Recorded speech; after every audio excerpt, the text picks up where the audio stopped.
ഇപ്പോഴത്തെ ആളുകള് ഈ പരസ്പരം റീൽസ് അയച്ചു കൊടുത്തിട്ടും ഈ ഇൻസ്റ്റാഗ്രാമിലെ റീൽസ് അയച്ചു കൊടുത്തിട്ടും അല്ലെങ്കിൽ ഏതെങ്കിലും ഒരു ട്രിപ്പിന് വിളിച്ചു കൊണ്ടുപോയിട്ടൊക്കെയാണ് ഈ സൗഹൃദം മെയിൻറ്റെയിൻ ചെയ്യുന്നത്. ഇപ്പൊ സൗഹൃദം മെയിൻറ്റെയിൻ ചെയ്യാന്നുള്ളൊരു വാക്കുണ്ടല്ലോ. ഇപ്പൊ സാറിന്റെ പല അഭിമുഖങ്ങളും എടുത്തു നോക്കുമ്പോൾ സാറിനെ പറ്റിയിട്ട് ഇപ്പൊ പല അവസരങ്ങളിലും സാർ എന്നുള്ളൊരു വ്യക്തി എക്സിസ്റ്റ് ചെയ്തിരുന്ന ഒരു സിനിമയിലോ ഒരു കാലഘട്ടത്തിൽ എന്നുള്ളത് വളരെയധികം മനസ്സിലാവുന്നത് പലരുടെയും കഥകളുടെ ഒരു പേരായിട്ട് ഈ അപ്പഹാജ ഇങ്ങനെ ട്രാവൽ ചെയ്ത് വരും അങ്ങനെയാണ്.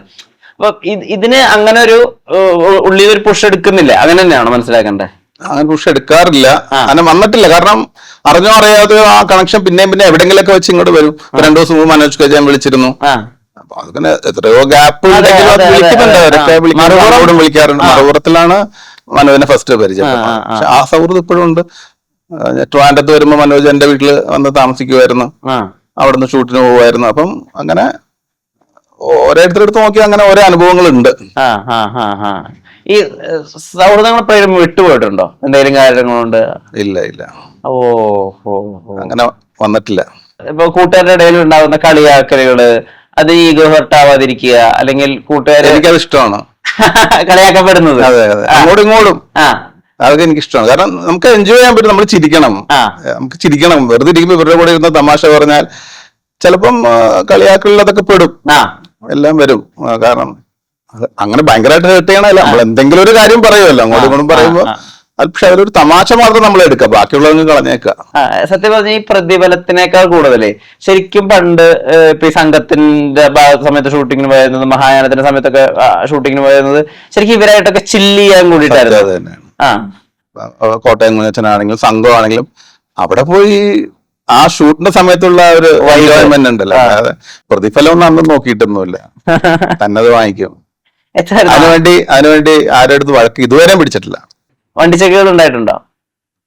വളരെ റെയറായിട്ട് എന്തോ 1 or 2 അത്രേ ഉള്ളൂ. പക്ഷെ ഇത്രയും സ്വീറ്റ് ആയ ആളുകൾ അത് മുതലെടുക്കില്ലേ? അല്ല, ഞാൻ അങ്ങനെ അധികം പടങ്ങൾ ചെയ്തിട്ടില്ല, എത്രയോ കൊല്ലം മാറി നിൽക്കണം. അല്ല പടങ്ങളുടെ കാര്യം വിട്ടേക്കും, അല്ലാതെയും ഭയങ്കര സൗമ്യൻ, ഭയങ്കര പാവം പിടിച്ച മനുഷ്യൻ, ആളുകൾ അത് ഉപയോഗിക്കില്ലേ? അങ്ങനെ അത്ര പാവമൊന്നുമല്ല, അത്ര പാവമാക്കണ്ട, അത്ര പാവമൊന്നുമല്ല. പക്ഷെ കഴിയുന്നതും വഴക്കുകളില്ലാതെ പോകാൻ നോക്കും. സാമർത്ഥ്യമുണ്ട് സ്വയം. വഴക്കാരെങ്കിലും തമ്മിൽ ഉണ്ടെങ്കിലും അത് മാറ്റാനായിട്ട് ശ്രമിക്കുകയും ചെയ്യും, അതിലിടപെട്ട് മാറ്റാൻ ശ്രമിക്കാറുണ്ട്. സമാധാനപ്രിയനാ ബേസിക്കലി. അതില്ലാതെ നമുക്ക് ജീവിക്കാൻ വലിയ പാടല്ലേ. ഇല്ലെങ്കിൽ നമ്മള് ഇതും കൊണ്ട് നടക്കണ്ടേ, ഈ വെറുപ്പും വിദ്വേഷവും ഒക്കെ കൊണ്ട് നടക്കാന്ന് പറഞ്ഞാൽ വലിയ പാടാണ്. നമുക്കൊരു മനസ്സമാനം ഉണ്ടാവൂല. വീട്ടിൽ ചെന്ന് കയറുമ്പോഴും പുറത്തിറങ്ങുമ്പോഴും ആ സമാധാനത്തോട് പോകണമെങ്കിൽ ഒരു സുഖമല്ലേ. അപ്പൊ ഇപ്പൊ ഒരാളായിട്ട് തർക്കം ഉണ്ടായെന്ന് വിചാരിക്കുക, അപ്പം അതിന് ഇപ്പൊ നമ്മുടെ ഭാഗത്താണ് ശരിയെന്ന് വിചാരിക്കുക, എന്നിട്ട് അയാൾ ഇങ്ങനെ തർക്കിച്ചോണ്ടിരിക്കുക. അപ്പൊ അയാളോട് തർക്കിക്കൊക്കെ ചെയ്യും, ഉണ്ടല്ലേ? തർക്കിക്കൊക്കെ ചെയ്യും. പക്ഷെ തർക്കിച്ച് കഴിഞ്ഞോണ്ട് അതോട് വഴക്കില്ല. അതവിടെ തീരുകയാണ്, അതവിടെ തീർന്നു. പിന്നെയും അതിന്റെ അടുത്ത പരിപാടി ഇപ്പൊ ആരെങ്കിലും അങ്ങനെ പോയിട്ടുണ്ടെങ്കിൽ തന്നെ പിറ്റേ ദിവസം ഞാൻ ഫോൺ വിളിക്കും. അവർ പോലും പ്രതീക്ഷിക്കില്ല എന്റെ ഒരു ഫോൺ വിളി വരും, തർക്കിച്ചാണല്ലോ പിരിഞ്ഞത്. പക്ഷെ അങ്ങനെ ഫോൺ വിളിച്ച് അത് തീർക്കും അപ്പൊ തന്നെ.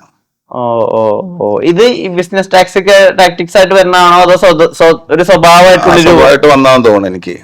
എനിക്ക് തോന്നുന്നു എന്റെ ഫാദർ അങ്ങനെയായിരുന്നു, എന്റെ ഫാദറിന്റെ കിട്ടിയതായിരിക്കും. ഞാൻ ഇതേപോലത്തെ സ്വഭാവം കേട്ടിട്ടുള്ളത് സിദ്ദിഖയും കൂടിയാണ്. സിദ്ദിഖ അദ്ദേഹത്തിന് ഈ പറഞ്ഞ പോലെ ഇവനെ വഴക്കുണ്ടാക്കൂലല്ലോ. ഒട്ടും വഴക്കുണ്ടാക്കില്ല എന്നും കേട്ടിട്ടുണ്ട്. എന്റെ വലിയ ആഗ്രഹമായിരുന്നു അദ്ദേഹത്തെ ഒന്ന് ഞാൻ മീറ്റ് ചെയ്തിട്ടുണ്ട്.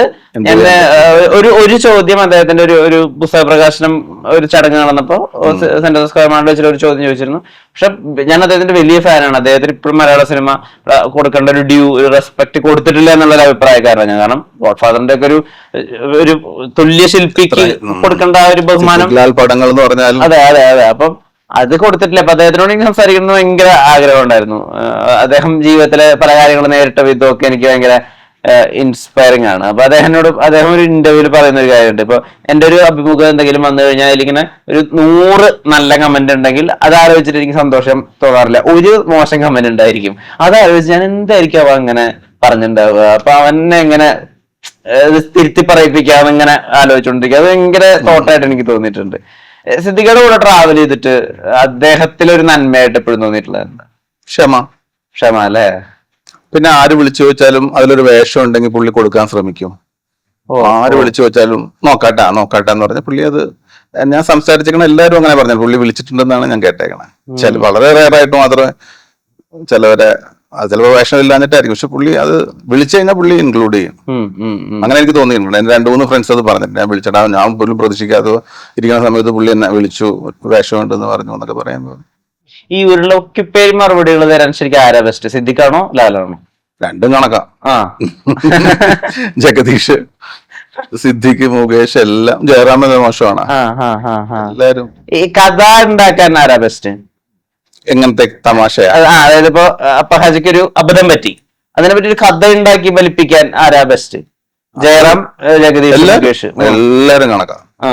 ഷാഫി, റാഫി, അവരൊക്കെ ഭയങ്കര ഹ്യൂമർ സെൻസ് ഉള്ള ആൾക്കാരാണ്. ഏറ്റവും അധികം അപ്പഹാജ് ഉപയോഗിച്ചു ആ വിധത്തിൽ എന്ന് അപ്പഹാജിക്ക് തോന്നിയിട്ടുള്ളത് ഇങ്ങനെ കഥ ഉണ്ടാക്കി പറഞ്ഞതിൽ വിജയിച്ചു എന്ന് തോന്നിയിട്ടുള്ള ആരാ? അതെനിക്ക് തോന്നുന്നു മുകേഷ് ഒക്കെ തന്നെ. നമ്മള് പോലും ചെറിയൊരു ഇൻസിഡന്റ് ഉണ്ടാവും, പക്ഷെ അതിൽ നിന്ന് പുള്ളിയെ ഇന്റർവ്യൂ നമ്മൾ കേൾക്കുമ്പോൾ നമ്മളെ പറ്റി പറയണത് നമ്മൾ പ്രതീക്ഷിക്കാത്ത സാധനങ്ങളെല്ലാം അടിച്ചു കയറ്റും. അത് മുകേഷ് തന്നെ ആയിരിക്കും. മലയാള സിനിമയിൽ അങ്ങനെ ഒരു പറച്ചിലുണ്ട്. മുകേഷ്, ജഗദീഷ്, അപ്പഹാജ, ഗണേഷ്, അശോകൻ, ഇവരൊക്കെ ആഘോഷിച്ച പോലെ യുവത്വം മലയാള സിനിമയിൽ അങ്ങനെ ആളുകൾക്ക് ആഘോഷിക്കാൻ പറ്റില്ല. ഇൻ ടേംസ് ഓഫ് പാർട്ടി, അല്ലെങ്കിൽ മറ്റേ കളിയാക്കലുകള്, ട്രിപ്പുകള്, സന്തോഷം, അവസരങ്ങൾ, പലപ്പോഴും ഇങ്ങനെ കൂട്ടം ചേർന്നിട്ടുള്ള സിനിമകളും ആ സമയത്ത് കുറെ ഉണ്ടായിട്ടുണ്ടല്ലോ. അതായത് 4 ചെറുപ്പക്കാർ, അങ്ങനത്തെ സിനിമകൾ ഉണ്ടായിട്ടുണ്ടല്ലോ. ഏറ്റവും ജീവിതത്തിൽ ആ വിധത്തിൽ സൗഭാഗ്യം അനുഭവിച്ചിട്ടുണ്ട്, അങ്ങനെ തോന്നിയിട്ടുണ്ടോ? തോന്നിയിട്ടുണ്ട്. സംഘം, കോട്ടയം കുഞ്ഞച്ചൻ, ഹരിഹർനഗർ, ഈ 3 പടവും അങ്ങനെ തന്നെ ആയിരുന്നു. ഇവരെല്ലാരും ഉണ്ടായിരുന്നല്ലോ. അതിങ്ങനെ ഭയങ്കരമായിട്ട് എൻജോയ് ചെയ്ത സിനിമയാണ്. അത് സംഘത്തിന്റെ ഫസ്റ്റ് പാർട്ട് കാണുമ്പോൾ നിങ്ങൾക്ക് മനസ്സിലാവും. ആ ഫസ്റ്റ് ഇന്റർവെൽ വരെയുള്ള സീൻസ് ഭയങ്കര ഒരു എൻജോയ് ചെയ്ത ഒരു സിനിമയാണ്. നമുക്ക് ട്രിപ്പ്, നിങ്ങൾ പറഞ്ഞ ഒരു ട്രിപ്പ്, കൊടൈക്കനാൽ പോയി, ഞങ്ങള് ചെന്നൈയിൽ പോയി, പിന്നെ കുട്ടനാട്, ആ വഞ്ചി സംഘത്തില് വള്ളം പൊട്ടിത്തെറിക്കുന്ന സീനൊക്കെ ഇല്ലേ, അതെനിക്ക് തോന്നുന്നു ചെറിയൊരു ബോംബ വെച്ചതൊന്നും, പക്ഷെ അത് പൊട്ടിത്തെറിച്ചിട്ട് ആ വള്ളം അങ്ങ് രണ്ടായി പോയിട്ട് ആ തുഴഞ്ഞ ആൾക്കാരൊക്കെ ആ കുട്ടനാട് കായലിൽ പോയിട്ട്, കായലല്ലേ അത് കുട്ടനാട്, അതിൻ്റെ അകത്ത് പോയിട്ട് അവരുടെ കുടുംബക്കാരൊക്കെ കരയിൽ നിൽപ്പുണ്ടായിരുന്നു. അവർക്ക് ഭയങ്കര പ്രശ്നം ഉണ്ടാക്കി കളഞ്ഞു. പക്ഷെ എല്ലാരും നീന്തി രക്ഷപ്പെട്ട് ഇങ്ങോട്ട് പോകുന്നു.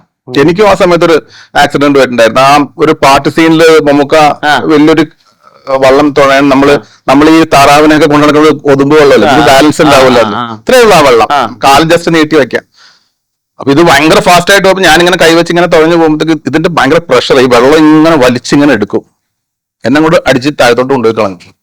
ഞാനിങ്ങനെ വെള്ളത്തിന്റെ അടി നിൽക്കുമ്പോൾ ഈ സാധനം മുകളിൽ കൂടെ പോണ കാണാൻ, വലിയ വെള്ളമല്ല, എത്ര 100 അടി, എന്താണ് 100 അടിയുടെ മുകളിലുണ്ടെന്ന് തോന്നുന്നത്. അങ്ങനെ ബ്ലേഡ് പോലെ ഇങ്ങനെ പോകും, അടിഭാഗം ഇങ്ങനെ ബ്ലേഡ് പോലെ ഇരിക്കണേ, പക്ഷെ നമ്മളിങ്ങനെ പുള്ള് ചെയ്തത്, പക്ഷെ എന്തോ ഭാഗ്യത്തിന് അതങ്ങ് പാസ് ചെയ്ത പോലെ ഞാനിങ്ങനെ പൊങ്ങി വന്ന് നമുക്ക് പറയാൻ പഴക്കം പറഞ്ഞു, എന്താണ് നീ കാണിച്ചെന്നൊക്കെ പറഞ്ഞേ.